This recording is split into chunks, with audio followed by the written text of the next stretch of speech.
Hi, good evening, everyone. Can you hear me?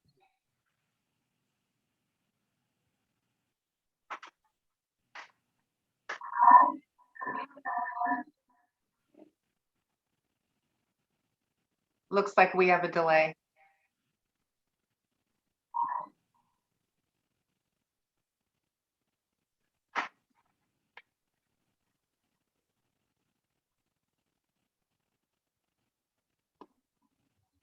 Candidates, can you hear me?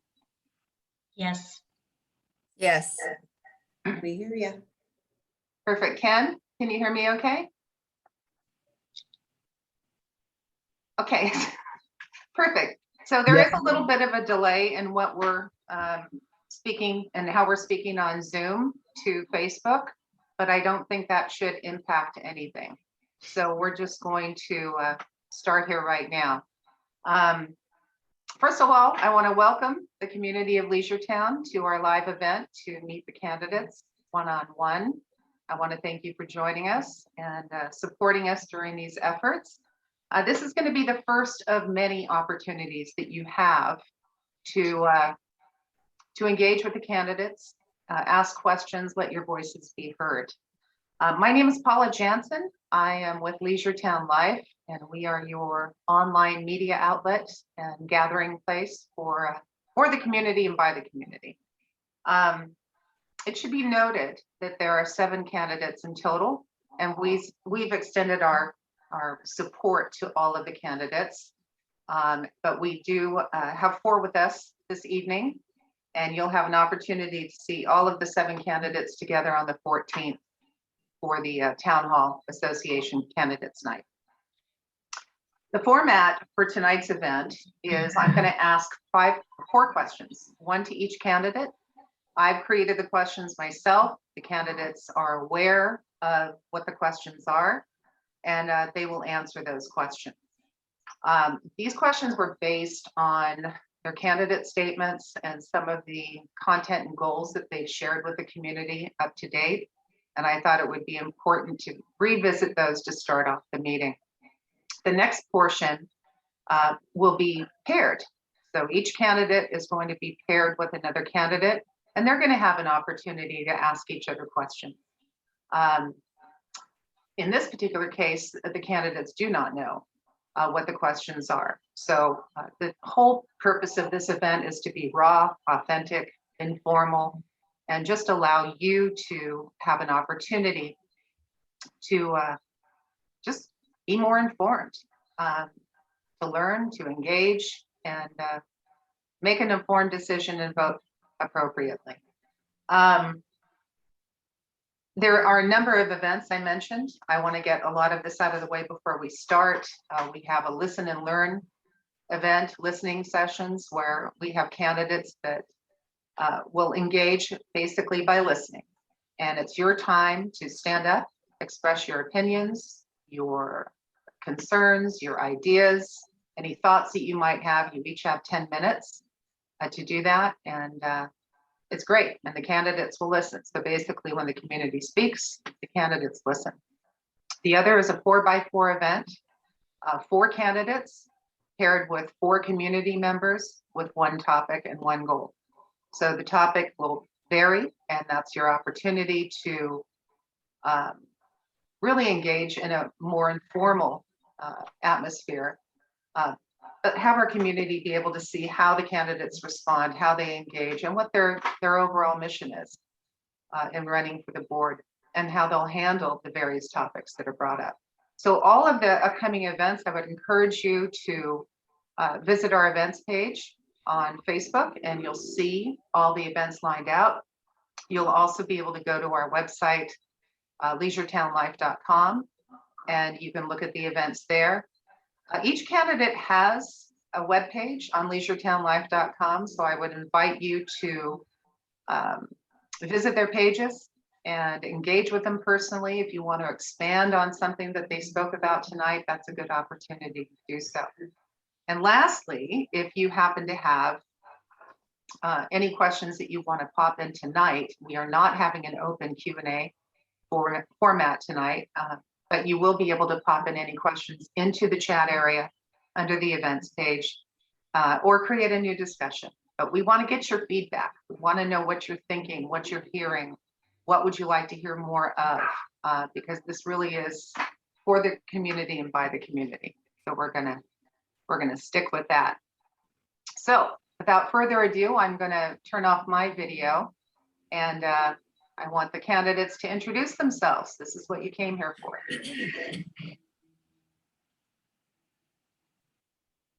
Okay, Bev, would you like to start? Sure.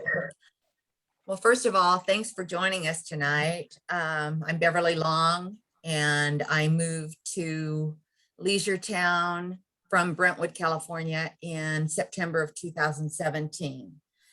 And I think it's probably one of the best decisions I made. I really do love it here, and I love the community.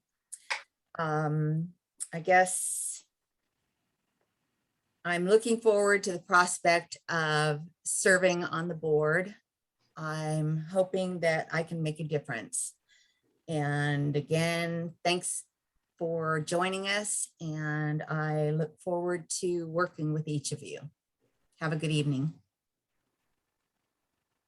Okay, who's next?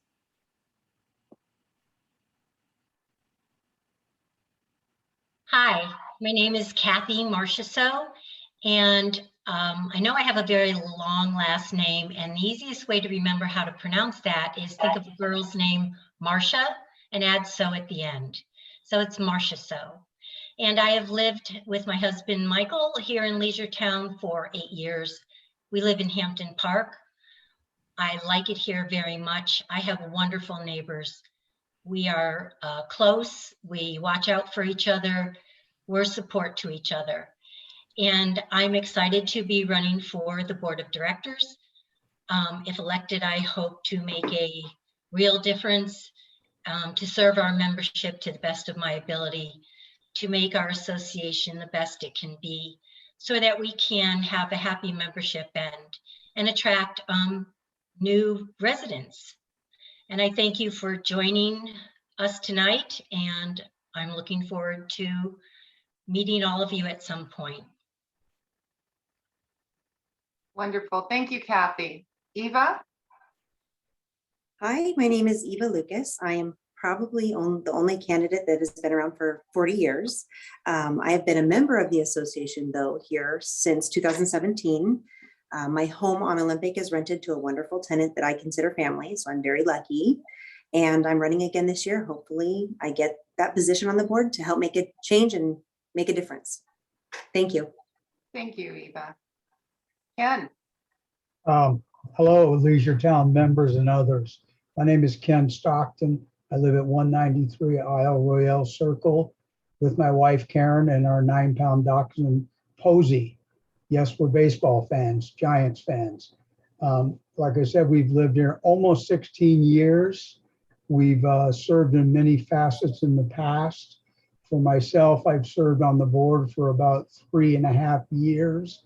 I've also been the contract committee, both the liaison, the committee, and I did that for, I'm gonna say, 6 or 7 years. Like the other candidates, we love living here. We think it's a great community. We love the quietness, and we love our neighborhood where we all take care of each other. And I'd appreciate you looking at me for your vote in November. Thank you. Thank you, Ken. And thank you all the candidates for coming together for all of the promotion. Leisure Town Life has decided to sponsor all the candidates, to include the incumbents, and as an impartial third-party entity, our main goal is to support the community in any way we can. So it's worth noting that all of these candidates had really volunteered many, many, many hours in preparation for these events and over the next few weeks. So I want to thank you all for stepping forward and making yourselves available for the community. So I'm going to start with my questions for the candidates. Ken, I'd like to start with you.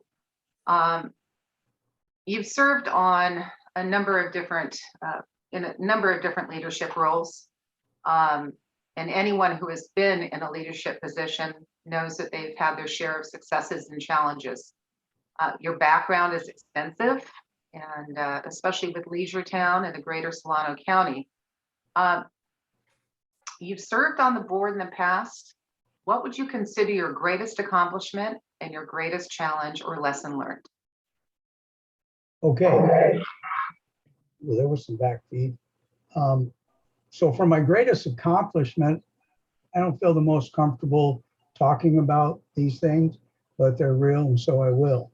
My greatest accomplishments in relation to Leisure Town are the many contracts. I worked on the many requests for proposals I wrote, and contracts that I was very instrumental in executing. I would guess I did add them up at one time and got to 40. So between 30 and 40 contracts in a little over 3 years, primarily in the town center, and they were generated from our reserve study, which we could all probably learn more about that and be more versed in our funding and where our money is going. I'm going to talk about 4 of them individually that I thought were very impactful to the community. The first one is on Yellowstone Drive. The next time you drive down Yellowstone, take a look at the street signs. On the circle side, there's 2 signs on every street. Sally Ruddy, who maybe she's here, love that lady. She suggested one time, why don't we add signs, because the existing signs sit back on the street on top of the stop sign. So I went down and looked at that. I am a public works person, 15 years from my past. So I'm familiar with the whole situation with signage and things like that. Anyway, it looked like a great idea. So I contacted, first of all, I stopped a few police officers and I stopped a few firemen at different times. And I said, how is it when you come down at night, identifying which circle you're approaching? And they pretty much, I don't want to use the word impossible, but it was very close to, it's really rough. We usually miss the first one and turn on the second one and go around the block. So over a period of time, I contacted the city public works department. I said, what can we do? Some meetings back and forth. The public works department said that if Leisure Town pays for the material, because there's already a sign there, that the public works department will make the signs, because they have a sign shop, and they will install them. So that happened. The signs are there. They've been there forever. The poles were already there without a sign on them. So I don't know if it ever saved a life, but from what the police and fire said, it was something that really added to their ease of getting to the residents. And we all know they come here quite often. And but I want to give credit to Sally Ruddy, because she's been a great member. Her husband was our president for many years. Sally's been on committees. She's just a real spitfire and a nice lady. So the next one would be the town center concrete. For years, our prior board of directors, in my judgment or my estimation, had struggled as to how to get the concrete replaced at the town center. And what I'm talking about is those 2 large roads you can drive down that crisscross in the middle. All of that concrete was falling apart everywhere. what had happened in the past before I was on the board and the contract committee was one of our directors had went down and put X's on the parts he thought should be replaced. I walked it, I came back and I said, no, I've got 33 years experience doing this work. You can't do it that way. It's just going to fall apart again. So I was pretty much told, well, then you do it. So again, wrote the request for proposal, got multiple bids, negotiated specifically item by item what would happen to include replacing any sprinkler systems that were broken, making sure the sod came back up to the new concrete. And we did that project. And I'll say that in about 2014, that project was $122,000. So it wasn't a nickel and dime thing.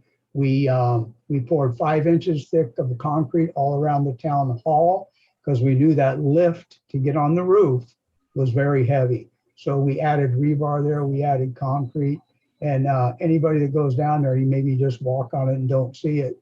But I'm telling you, it was an A1 job by a good contractor.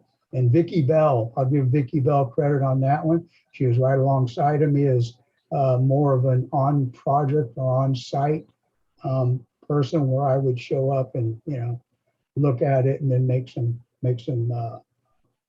comments. The next one is the town hall roof. For those of you that have been here for a while, they know that the town hall roof leaked every year. The top of the town hall roof used to have an opening about 8 feet across where there's 5 to 6 skylights. Every year those skylights would leak and we'd have to pay quite a bit of money again for that lift to come out, somebody to go up there and try to cover it up. Never really worked. I'm giving credit to another member and his name is Jim Beard, and he was our maintenance man for many years before I ever came here. In fact, his wife was our president, and Jim Beard said to me one day, Kenny, why don't we close in the top? And I go, wow, that's a huge job. He already had it thought out in his mind and he explained it to me. So again, request for proposal with board approval, never on my own, and went out to bid. Company came in, got up there, put joist across that, covered it up. If you look up when you're in the town hall, the skylights are still there, but the roof doesn't leak. And there's great credit to the new roof that was just installed by our present board. So that's the next one. And I got one more. Let me see if I can find it here on my little jumbo thing. Oh, this is a fire and safety situation. We have a fire alarm in the town hall, fire alarm system. The fire alarm system is in the first room to the left as you walk into the door. That system had been down for who knows how long. It was completely offline, not working, not functioning. I worked on fire alarm systems for the sheriff's office, not as far as the hands-on. I knew a little bit of that, but I was responsible for making sure those systems operated for the sheriff, jails, buildings.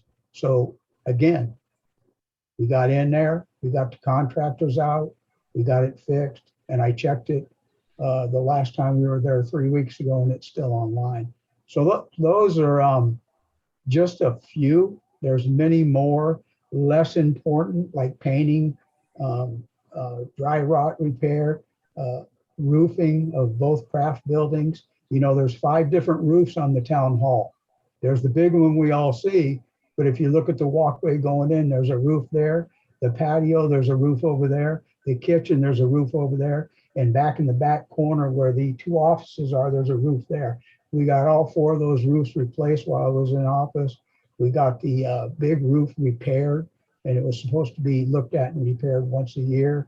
So I was a very busy person on the board, and I think I helped us a lot, and we didn't go broke.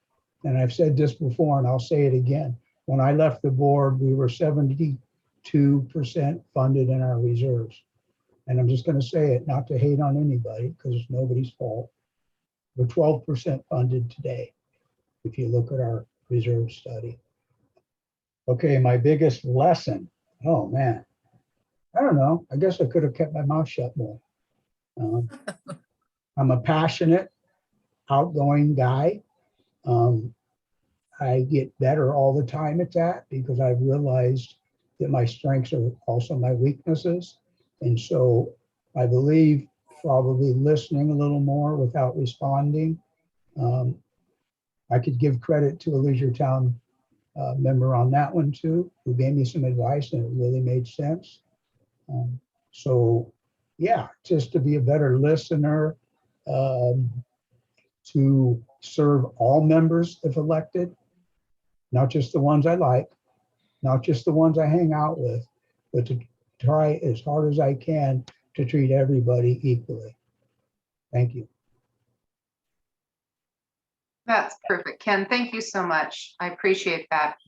Now we're going to go to Kathy Marchessault.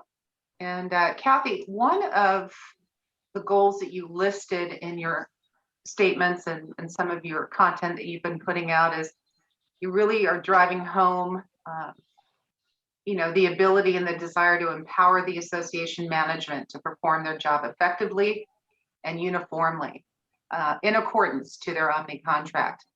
So in your opinion, how do you propose going about that? And what steps would you take to remedy any situation?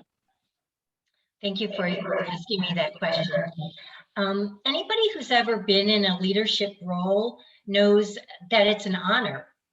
It's an honor to be chosen for that role, but it also has the challenges that you mentioned, Paula. It has challenges, it has its ups and it has its downs. And leadership has, there's a lot of pressure for leadership. There's a lot of time and energy that is expended. There seems to be the never-ending list of tasks that need to be accomplished. And our board is in a leadership role. However, we have three employees that work in our office, in our business office. We have a full-time manager and we have two part-time office assistants. And they're there to assist the board and to assist the membership effectively and uniformly and with a pleasant attitude. And I understand that the board needs to rely on the management heavily and they need to interact with them quite frequently. But we need to allow our management to have autonomy and be independent of the board so they can perform their jobs to the best of their ability with confidence and a sense of strength and purpose and contentment, and so that when members come into the office, they're given the attention they need and can receive the services they need to get their questions answered or a task completed. And there's different ways for us to empower the board, to empower our management. Our board can communicate a vision or a goal. They can collaborate and identify areas for improvement. They can set clear expectations. They can delegate to develop. They can allow autonomy. Autonomy is quite important. So employees can feel a sense of confidence in what they are doing, a sense of purpose, and a sense of really being there to help out and to assist. They can provide, the board can provide the necessary training or education that might be needed so our office staff can perform their jobs effectively. They can give constructive feedback. They can validate ideas and encourage input, and they can acknowledge and reward hard work. All those things can empower our management to perform their jobs quite effectively and satisfactorily to the board and to the membership at large and to our association as well. This may seem kind of elementary, but when there should be or consider a shift in the business model, sometimes it's good to go back to just the basics. And management should be allowed to work in a framework of independence and autonomy so they can reduce their obligation to seek approval first before any action is taken. Many members come in with special requests or certain ask for certain things, and the office should be able to handle those requests efficiently and effectively, and get back with our members if they can't do it right then, but return and reply in a timely manner so that the membership feels as though they're being heard and they're receiving the services that they're entitled to and that they're deserving of. And I understand that the board and the management needs to work closely together. I'm not saying that they don't have to. That's necessary. But maybe we can maybe the membership has some ideas of their own. We could put out a questionnaire or survey to the membership, and they might be able to impart some good ideas on how we can make things better all around for all of us, the management, the board, and our membership. Our board and our management, I'm sure, want our community to thrive. We all want to live and work in a positive and enriching environment, and our management wants to work in our positive and enriching environment. Member satisfaction equals contentment and projects a healthy association. There can be no better advertisement for Leisure Town than a fulfilled and a well-served and happy membership and community. Thank you. Thank you, Kathy. That was fantastic.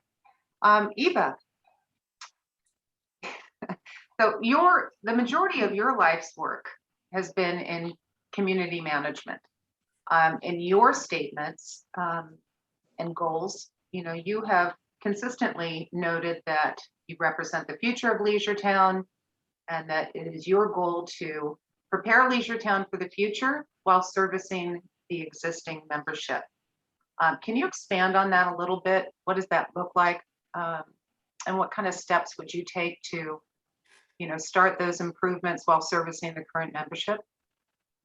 Sure. Some of my goals, if elected, would be to implement new processes and procedures to ensure all residents, current and future, are well informed, able to participate, and that we as a membership are always transparent. I think while there are processes in place, the way we consume information and how we consume it has changed. We must adapt new processes to align with the changing needs of our community's demographics. I think a new communication strategy, plan, and process upgrade is definitely a need, including creating an internal and external communication strategy, plan, and process to allow both the board and management to dispense information in an efficient and timely fashion. I would also like to see extending notifications through social media and creating policies of the board so that there are no legal repercussions for our association. I've heard before that we shouldn't be on social media, but that's not true. I think if we had a clear policy in place, we could definitely use it to our benefit. I think our Leisure Town website definitely should be updated to offer updated contact with management and board to include items like reporting work orders or violations of the association's governing docs. I think now, or if that is implemented, our members will feel more heard. They'll have a process in order to be able to be heard, and then have some type of process for response. I think that implementing new policies for office personnel and management meeting with the management staff to get their feedback on how we can best support them in their efforts, collectively create and implement processes based on their feedback and the result of a thorough assessment and evaluation. I think committees are the glue that hold our community together. By creating or updating these committees, members can apply their varied knowledge, skills, and talents to the community. I definitely think we have many members that have a lot to offer to our association, and we should really use those. I think with some of these changes, I think our association will be better set up for success. It will take the burden off the employees. It'll decrease complaints. It'll increase productivity. It will make the board meetings run smoother. I think, everything will be more transparent. I think if elected, I would try to get the board on track with these new ideas. And I believe the membership will embrace this once we're all working well as a team. Thank you, Eva. Those are all wonderful goals. Bev, Yes, so you have started your own business from the ground up. Yes. Actually, a couple of them. And so my question to you is, as a entrepreneur, as a business person dealing with a public-facing organization,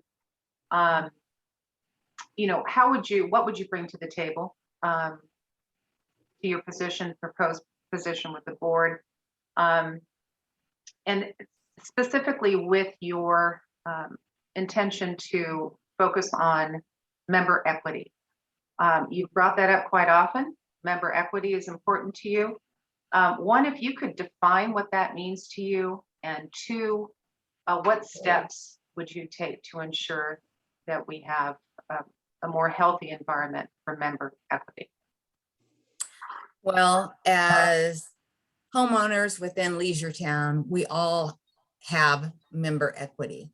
And as such, our voices need to be heard. And it's from attending several of the meetings. In fact, one of the reasons that I'm running for the board is I found that many questions were asked and unanswered. But as a owner, I owned a small woman-owned business for about 6 years. And one of the things that I learned was that you have to listen to your client, and you have to then find the answers for that client. And it's you have to understand what it is they're looking for. And open communication, honesty, integrity are essential in every aspect of any relationship. So I guess you just, there have been times where I have been upset when there have been a lot of things that have gone unanswered. And so I guess the bottom line is communication and listening. Listening is the primary focus that we need to have as board members. We need to listen to the members in our community. If we don't have the immediate answers, then we need to find those answers and then convey those responses to all of the membership. Let them know that we do care and that we are trying to find answers to the problems that they perceive, the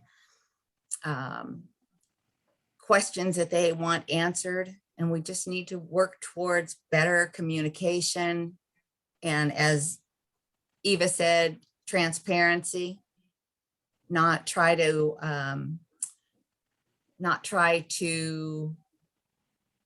dance around a subject, but actually take care and answer and research, find out the answer, and then share those answers with the public and the community, the residents. So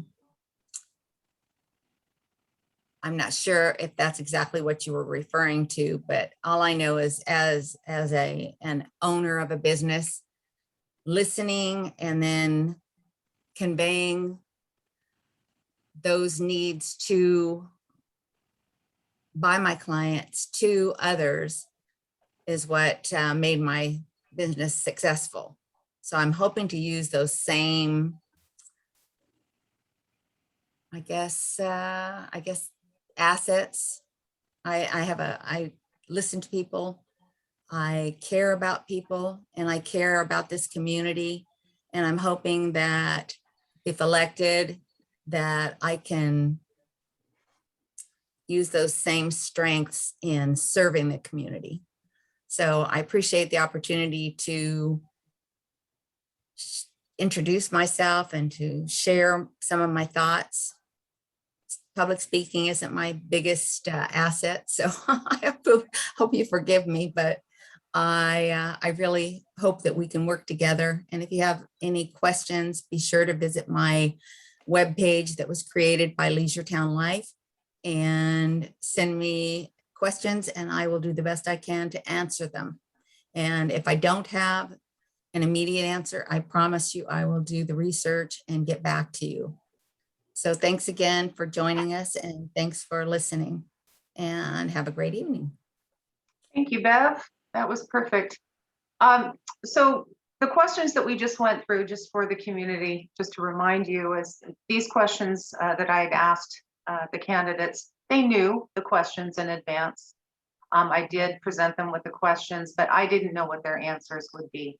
So I'm hearing their answers really for the first time in their entirety. And so I am, just like you, a member of the community. So this has been very important to be able to hear their feedback. The next set of questions, however, have not been shared with each other. So I'm the only one. The pairs of candidates have presented me with 1 to 2 questions for each of the candidates. And the candidates do not know what the questions are. So this next section will be a little bit more raw, authentic, and it'll give us a good insight as to how they engage with each other. So the first pair, you're up, Ken and Eva. Ken, your questions for Eva.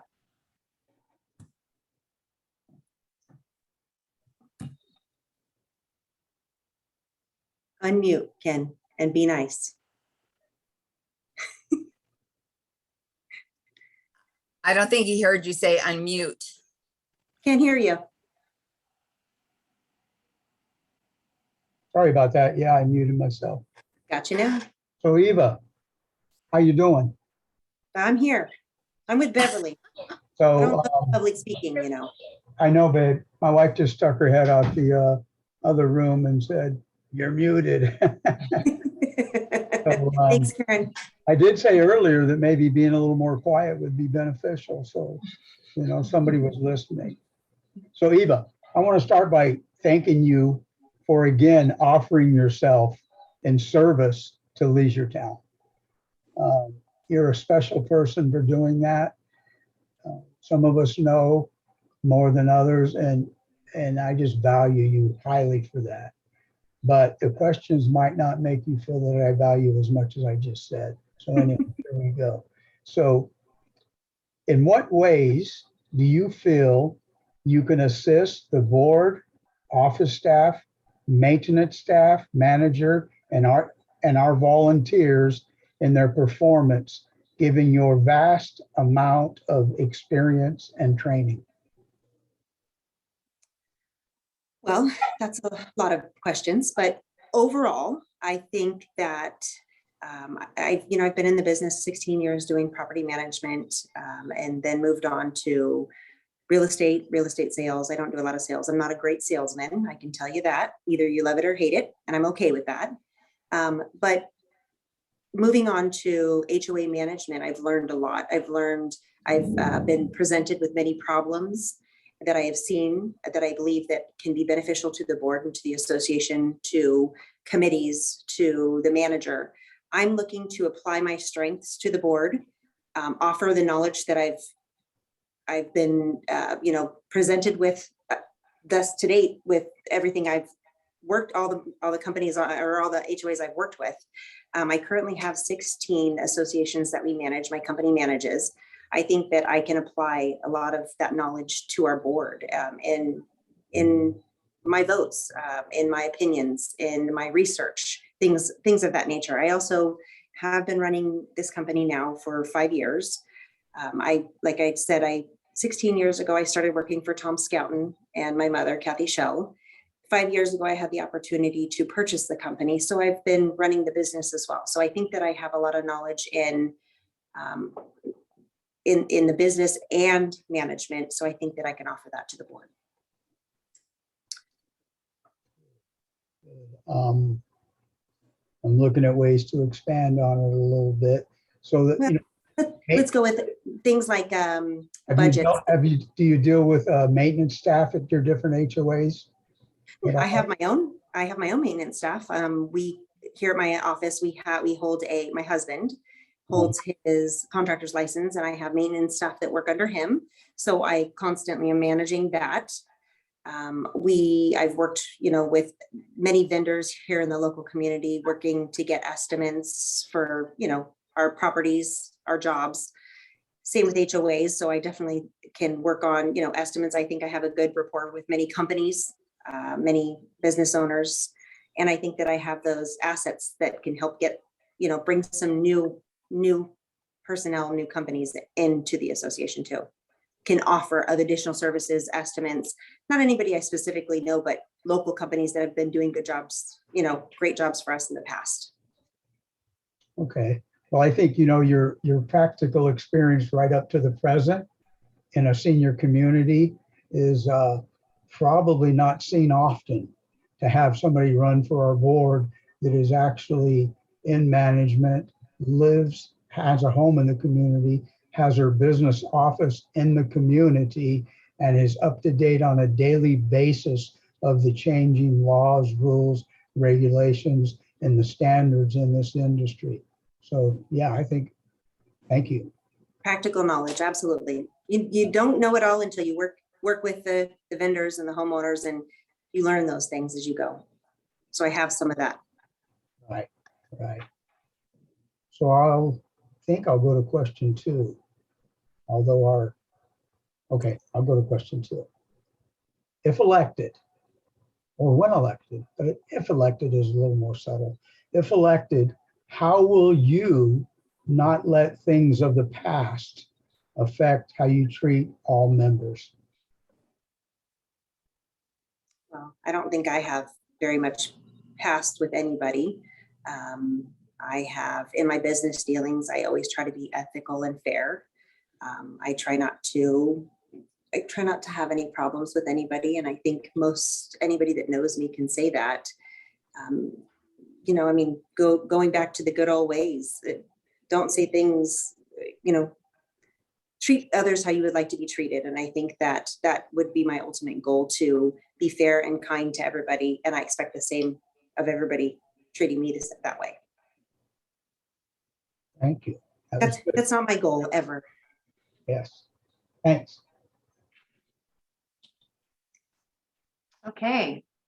Ken, is that all you have for your questions? That's all I got. You get your questions answered? I did get my questions answered, and hopefully, more importantly, the viewers got some questions answered, because that's what we're here for. Absolutely. Members in the community. Absolutely. Well, and thank you both. So Kathy, it's your turn to ask questions of Bev. Ready, set, go. Okay. Take it easy on me, This is I will. This should be easy. You owned your own business for a number of years, and you Yes. stated you performed financial data reviews for both national and local clients. What steps did you take in your own business to work towards a balanced budget or a healthy financial situation? That's a good question. let's see, I guess for my own business or for my clients? Well, I would say for your Or own. a little bit of business. both? Okay, for Yeah, my own business? sure. And because you said you did financial data reviews. So you reviewed the financial situations of different businesses or Well, clients. Is that true? Or you can well, explain no, on that? there's a little bit of misunderstanding there. When I did financial review, that was while I was working. I worked for 5 years for a CPA. And at that time, I was kind of a girl Friday. It was a small business. So I reviewed the financials for many of our clients. I prepared, I did confirmations for financial audits.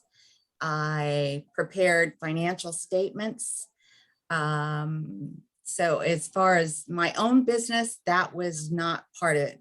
I was I was business development and marketing for environmental engineering firms and related services, including vertical drilling, horizontal drilling, analytical labs.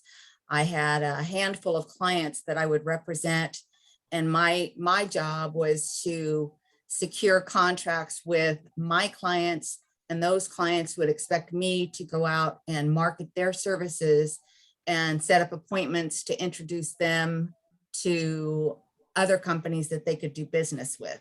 And a lot of those companies, this is back in, let's see, early 90s, early to mid 90s. And underground tank laws came into the United States, and they allowed each county, city, state to make their own regulations and learning those. And I worked for a national company. So I had clients out of Houston, Texas that did horizontal drilling, and I would set up meetings at the various Air Force bases throughout California. And they would go in and meet with the environmental management team and explain how they could use horizontal drilling for remediation. And as you know, it's like at an Air Force base, at Edwards Air Force Base, as an example. They had major remediation that needed to be performed, but because of all of the airstrips, and it's difficult, you can't poke holes in the airstrip and have airplanes land on it. So they had developed equipment that they could actually go horizontally under the runway and put in piping and pump and treat and remediation systems. So a lot of my clients were petroleum related companies, because those were the people that were generating the most waste at that time. So on the financial side, like I said, it's mostly, that was through working for a certified public accountant for a number of years. Okay, well, thank you for explaining that to me, because I think maybe I was a little bit confused. But can you expand on, when you run a business, your own business? Yes. You have a budget. You have Yes. to balance a budget. You have to look at Right. your revenue and expenditures. Exactly. And how did you manage that? Was it difficult or challenging, or were you pretty good at it and things didn't get out of hand? No, I think I was pretty good at it, but then again, I had already worked for a CPA for, the 5 years and learned the ins and outs of managing business, doing payroll, that type of thing. And so when I set up my business, it's a little different format than a lot of business, because I set it up in such a way that I would write my contracts to market the services of other companies, and I would get paid in advance of the month of service to perform those services for the individual companies. So I pretty much had the budget set for me with regard to, I knew how much revenue I would be taking in, and my Expenditures would be based on, I mean, my travel, and my clients actually provided me with all the marketing collateral. They provided me with the brochures, the business cards that I represented their company. I was their marketing person. And then of course there were things that I had to learn, like learning that you pay self-employment taxes. I didn't realize that that's like kind of like double your Social Security. So when it came time to file my taxes, that was a little bit of a surprise, but it was kind of a learn as you go. And I ran a successful business for 6+ years. And my very first client offered me a full-time position, moving me from Bakersfield up to the Bay Area back in 1997. And they were happy enough with my services that they kept me all 6 years. Of course, I probably brought in their biggest project that they'd ever had. It was a multi-million-dollar cleanup of a former refinery in Carson, California. So like I say, on the financial end of it, it's like, it was fortunately the type of business it was, there weren't a lot of expenses other than the day-to-day expenses of, you know, gasoline and telephone and those types of things. But Well, thank you. But I have had a lot of experience on the financial end of it, like I say, with having worked for a CPA for the 5 years. Yeah. Great. That, I hope that answers your question. It's kind of difficult to, I mean, my business was a little unique in the way that it was run, so it's kind of hard to answer that. I appreciate that. Thank you for explaining that. Sure. I think I'll go to the next question if there's time for it. Okay. Can you explain a difficult situation you encountered with a business client, and no names, please, and how did you resolve that, if it was in fact resolved, and what was your client's take on the outcome? Let's see if I can think of one that,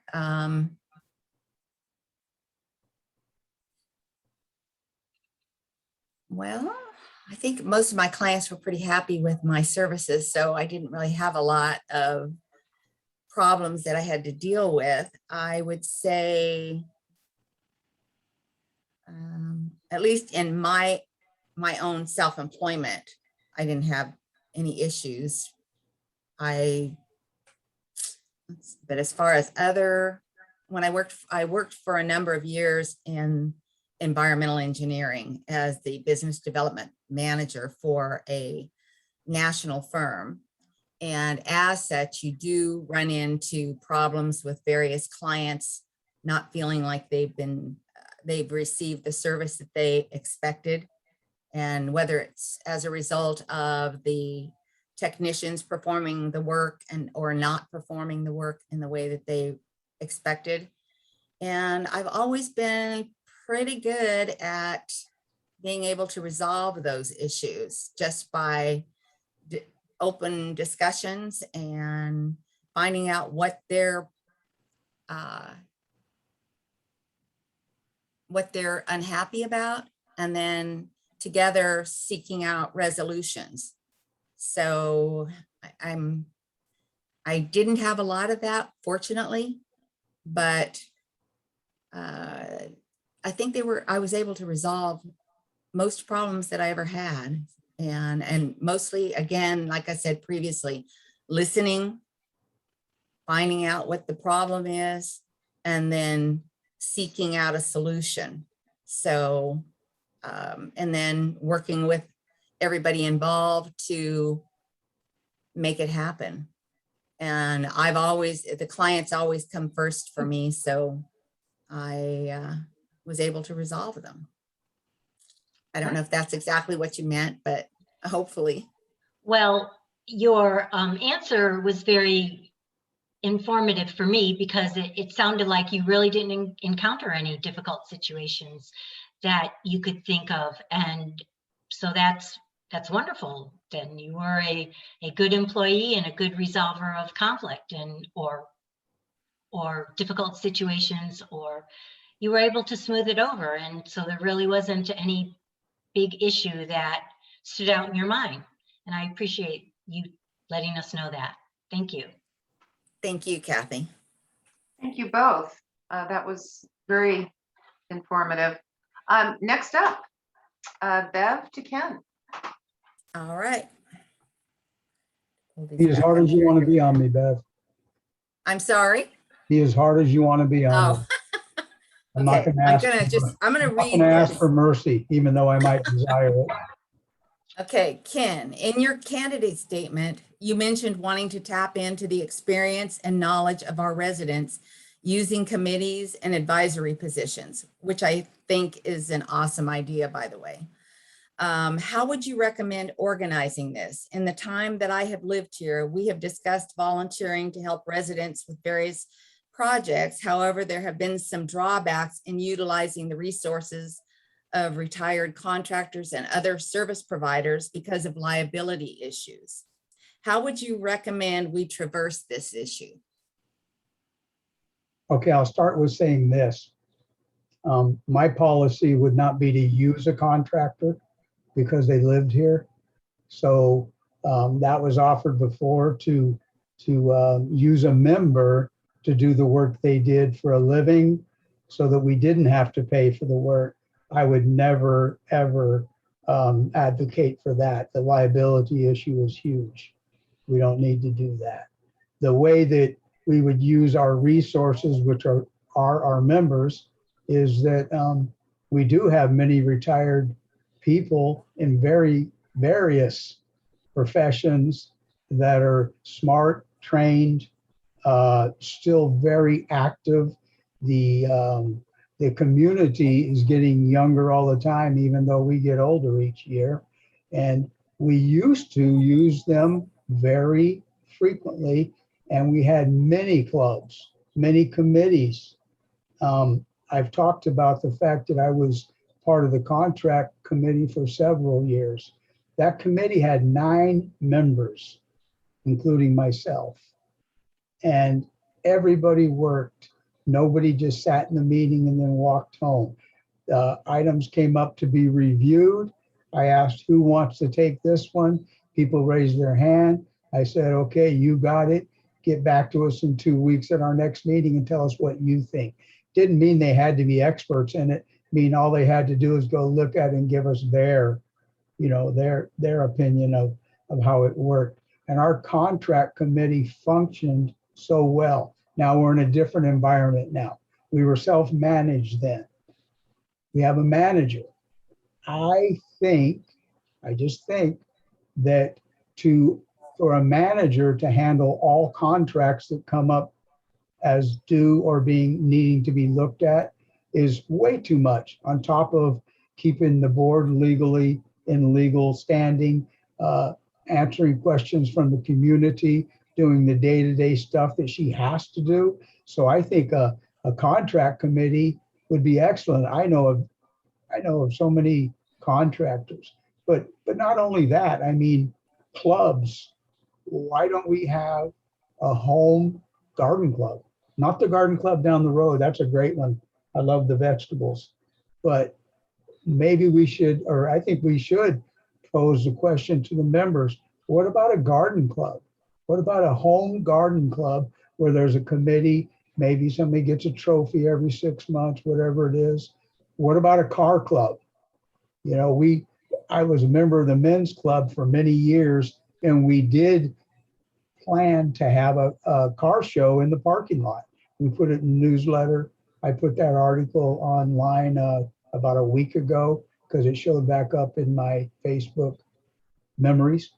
And so we've got many men and women here who own very nice cars, and some own very old, nice cars. So why not have a car show, have a car club, and you know, for the men and certainly the women who bake, at the same time have a bake sale.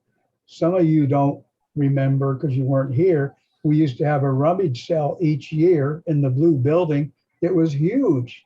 People would come through Leisure Town and go, when's the rummage sale? When's the rummage sale? People donated stuff. There was a committee that my wife was on. You would get a call and say, can you meet somebody at the blue building? You'd meet them at the blue building. Stuff would get unloaded, put in there. When it was stocked full, we'd have a sale. And it wasn't just outside of that building, it was down that whole walkway. For those of you that know Joe Brook, he would sell old tools. I don't know, just so much stuff, and so it's not that hard to do, to revive some of the things in the past that worked and went away. And I don't think they went away because people didn't want them. I think they went away because people that were in charge maybe didn't know of that past and didn't even know to offer it. We can, I'll just say from my past board experience that we can really get stuck in the doing the same old thing. Monthly board meeting, open forum. We look like we're listening, nobody gets an answer. And then next month we meet again, there's still no answer. So we have a resource here in our citizens that is crazy. And we have a hidden gem of a community. Most people have no idea there's 2 swimming pools, a spa, a craft room. You can there's a kiln that we all pay for. There's pool tables, there's card rooms. So I just think that I've heard the word, and it gets me upset, that we're an apathetic community.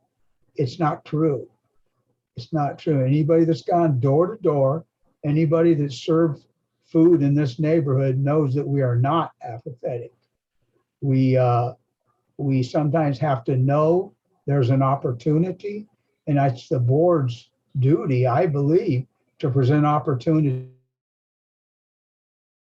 to the members. Thanks. Thank you. Well, if we have time, I have a second question for you. Sure. And it's my understanding that you have vast experience in building projects, as well as your history in public works and managing budgets. How would you recommend building the Leisure Town Homeowners Association cash reserves without placing a heavy financial burden on the residents? You're trying I know you've had experience. You're with trying to get reserves. me. You're trying to get me in trouble with some people. You're not trying to, but there's only a few answers to that question.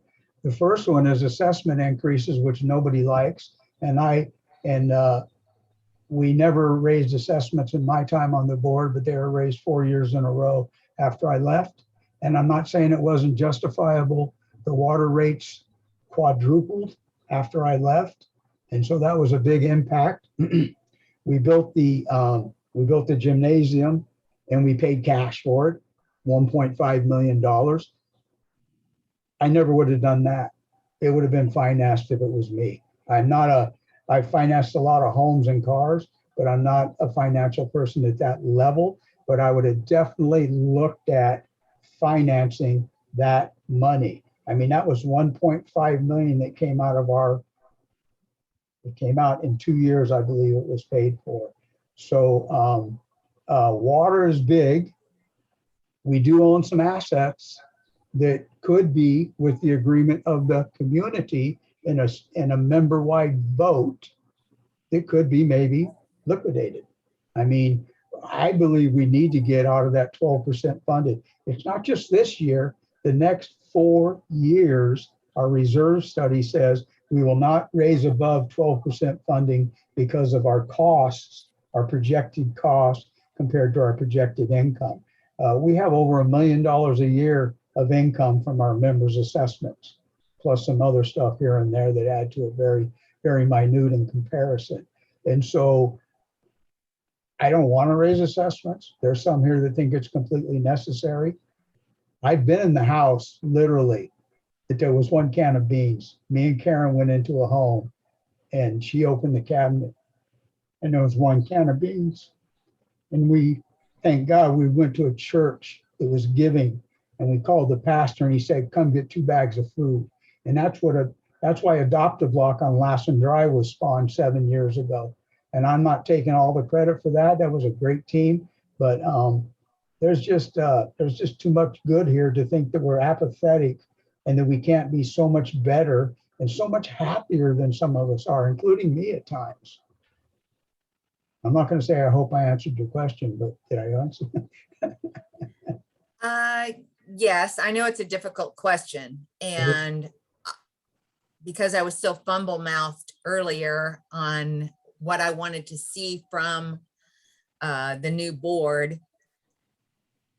But one of the main things is, like I said, listening to the board, figuring out what we need to do and being responsive.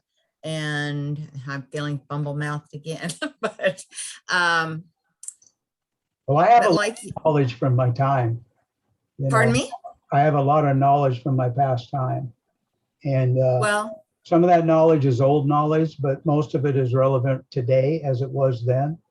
And Eva would probably agree 100% that if we don't wash our reserves, it can well, it can go prior south to, if we can get a special assessment, like the garden homes both had special assessments, because for some reason the painting of both garden homes got out of whack. The last painting of the garden homes before that was me, Lucille Zachary, and Joan McLean. And we knew exactly what we were going to spend. And we had the money in reserves and it was paid for. Nobody got assessed.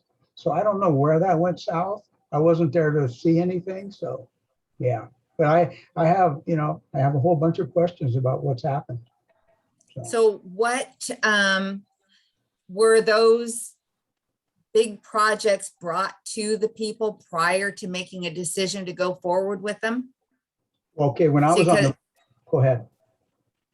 Because that's one of the things and it's just my own frustration and feeling, we find out about these projects after the fact, that they've decided to, let's say, upgrade the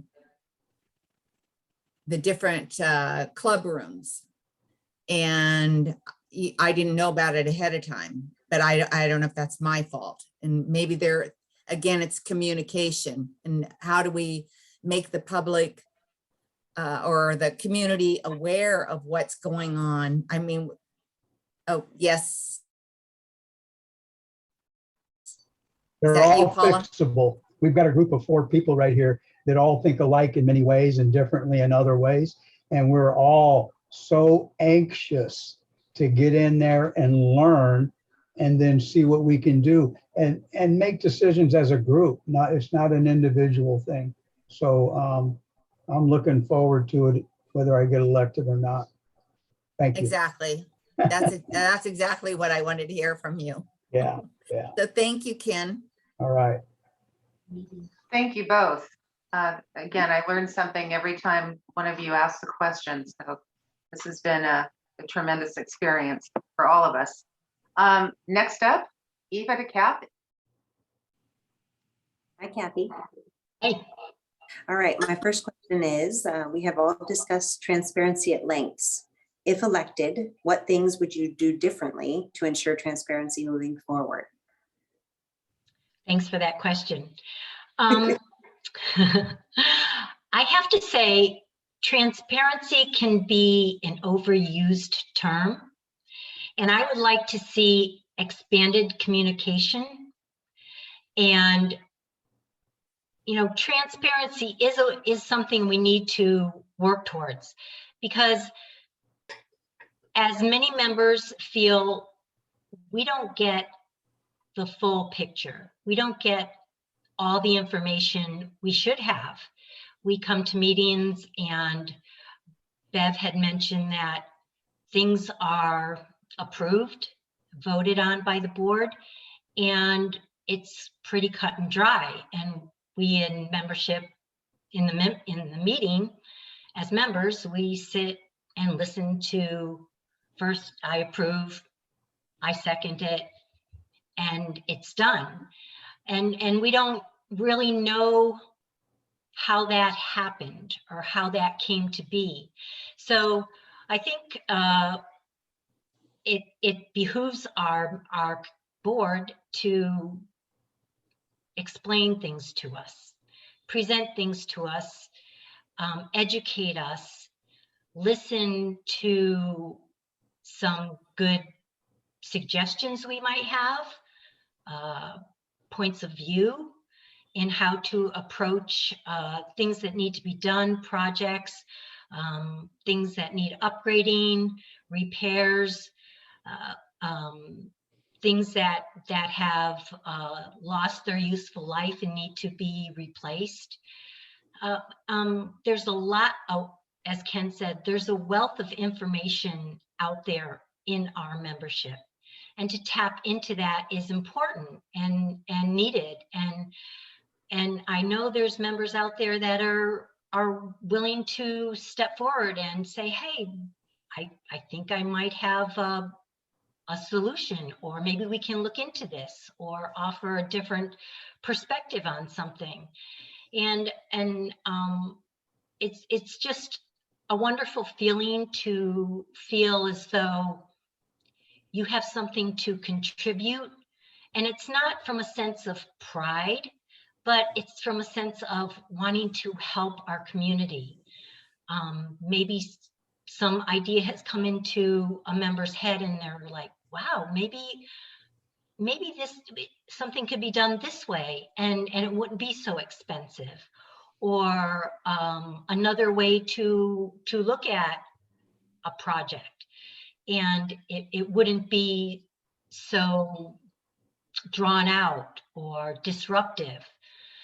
So I just think there's many different ways we can inform, enlighten, and approach our membership so they feel a real sense of community, and embracement by our board, a way to just feel a real solid connection. When you feel a real solid connection, you go to extremes, you go to great lengths to offer yourself.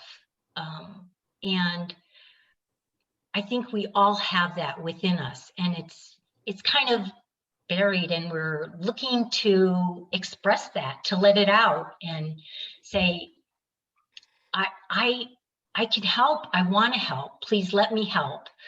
I desire to help. This is my community. This is, my neighbors are my little family, and I would like to get to know even more of the membership out there.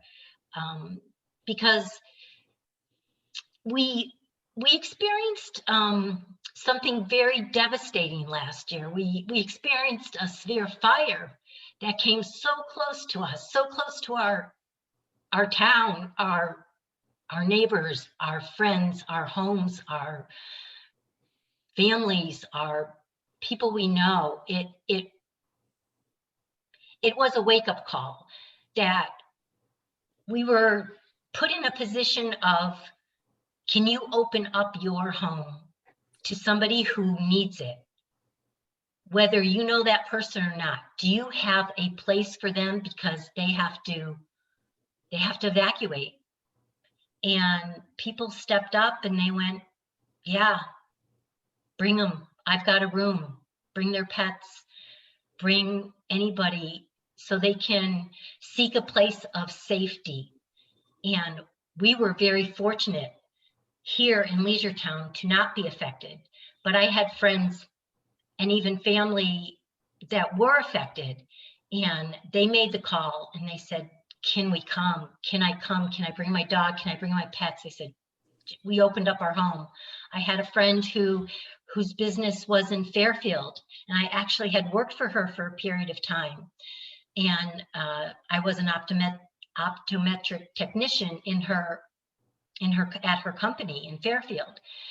And she was so worried about her business and a lot of her computer items that she asked if we could store them at our house. And my husband went down there, loaded them into her truck, loaded her stuff into his truck, brought them to our house, and we put them in our hallway, in a bedroom, in the garage, wherever we had room to protect her, to help protect her company and her, all that information that was contained on her computer systems.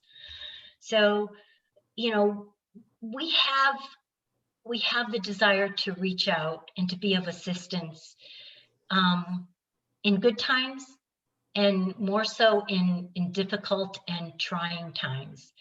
And I would like to encourage that and promote that, and open up avenues for our membership to step forward and say, yeah, I want to help. I really want to help. I hope that answers. Absolutely. I have to say, I got 6 horses during the fires, and it's, you know what, it's about helping. That's absolutely what it's about, is giving. And I think that we all want to apply that to our community and our association too. The next question: what do you believe to be the greatest challenge to our community at the present time? Oh, the greatest challenge.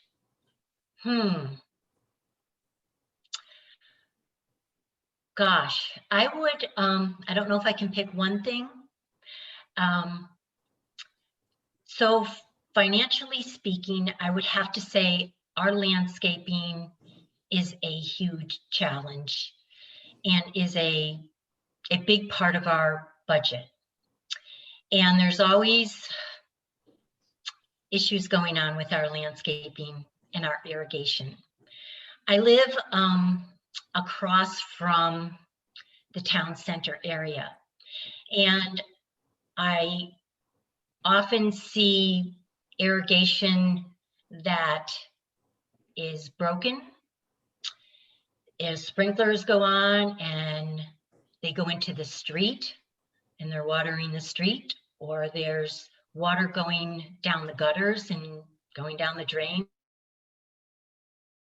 and or I take a walk across the green field, and some parts of the field are green, other parts are burnt, but some parts of the field are like a marshland, and you're walking and your sneakers are sinking into the marsh and the grass. And so I think we have to move into, to address the landscaping, move into a more drought tolerant landscaping. And I love green. A lot of people love green. Green just makes you feel alive and good. But there's ways we have to cut down on our water bill. It's huge. And our water rates are probably not going to be going down. So our water bills are going to continue to escalate. Our irrigation is always going to need repair. We're always going to have to pay for, if we keep the green areas green, we're always going to have to pay for landscaping services to cut and maintain those areas. In the past, that were okay to have the way to be the way they are right now, but we've moved to a different place in California, and our city has asked us to, in the past, regulate our water usage. They've asked people to, they've actually offered incentives in the past for people to put in dryscaping in their yards. And as the owner of 2 rental properties, we took advantage of the city's rebate program to put in dryscaping in the front yards of our rental properties, because we wanted to reduce the water usage and to conserve water as best as we could, because our state had asked us to do that, and we felt it was, you know, our obligation to do what we could, and so we did do that. And so there are ways we can have a beautiful and landscaping areas, but we have to make it drought tolerant. It can be done in an attractive and pleasing manner. It doesn't have to look like the deserts in Arizona or New Mexico. It can be done very tastefully, and we can reduce expenditures in the landscaping area significantly if we do that. And I know it seems to be an overwhelming project to even start on. You can look at it and go, where do we even start? And I think we need to start in small sections. And that's how you approach something that seems just so massive, you can't wrap your head around it. You break it down into small sections and you do it that way. And I think we can save a lot on our financial expenditures by going that route. Thank you. Thank you. Well, thank you all. That concludes this portion of the one-on-one, and we're going to wrap up this event. I want to thank all of you candidates. Again, as I mentioned before, a lot of the community does not realize how much time and effort you put into putting your campaigns together, creating your messaging, the thought process that goes into crafting your mission and your goals. I'm impressed with all of you. I've had a chance to work with you for several weeks now, and we're going to have a few weeks ahead of us. And this process has been sheer joy for me, and I've learned a lot. All of you bring so much experience and knowledge to the table that I really look forward to meeting with you every day. So that being said, you're not off the hook yet, guys. We've got a few events ahead of us. And the next two events, I just want to let the community know, we've got coming up on October 12th from 6 to 7, our Listen, Learn, and Lead. Those are the live listening sessions. And that is time for the community to speak and the candidates to listen. So 1 hour, fast-paced. I am looking for, roughly 20 community members who want to come on Zoom with us and just express your thoughts, ask for feedback, any ideas that you might have, plans. It's your time to speak for 2 minutes each. So anybody who's interested, please go to leisuretownlife.com and send me a message directly, or you can just choose to attend the event. And the first 20 people that are there, I am going to pull in for that event. We'll actually have 2 of those, but the next one is coming up October 12th. And then October 14th, very important, is the LTHA Candidates Night in the Town Hall, and that's at 6 o'clock. And you're going to have a great opportunity to meet with all 7 candidates at that time, both new candidates as well as the incumbents. So it's a good opportunity. I would encourage you all to try to attend. These events that we've scheduled, really, it's for your benefit. It's designed to give you an opportunity to learn, to make an informed decision about a vote, and to engage. This is the first time you've had an opportunity to engage directly through social media, through web pages for the individual candidates, through emails. Mailers are going to be going out soon, and door drops. So we give you every opportunity as a community to let your voices be heard, to connect with the candidates, to get to know them better. So take advantage of all of these opportunities. Next thing is, the easiest way for you to connect is to subscribe to Leisure Town Life. We will be sending out regular emails. In December, we're going to launch a newsletter that'll go out monthly and then eventually increase. The response has been amazing. So we developed Leisure Town Life out of a need. It started with a handful of community members asking me if I'd start a Facebook page. And then it grew into something much bigger as I started getting feedback from you, the community. And really the touchstone of our foundation is keeping it for the community, by the community. It is about you, and you are the best part of our community. And I want to thank you all for joining us tonight. Lastly, if you had to leave us early, or if you aren't able to attend any of these events, they're all recorded and they're going to be posted on the Leisure Town Live YouTube channel as well as our website. So I hope to have those up, if not later tonight, first thing in the morning, and we'll be doing that with all events. So on that note, I want to wish you all a good night. Thank you, candidates. And please, again, pop any questions into the chat box or send us an email. We look forward to next time. Have a good night.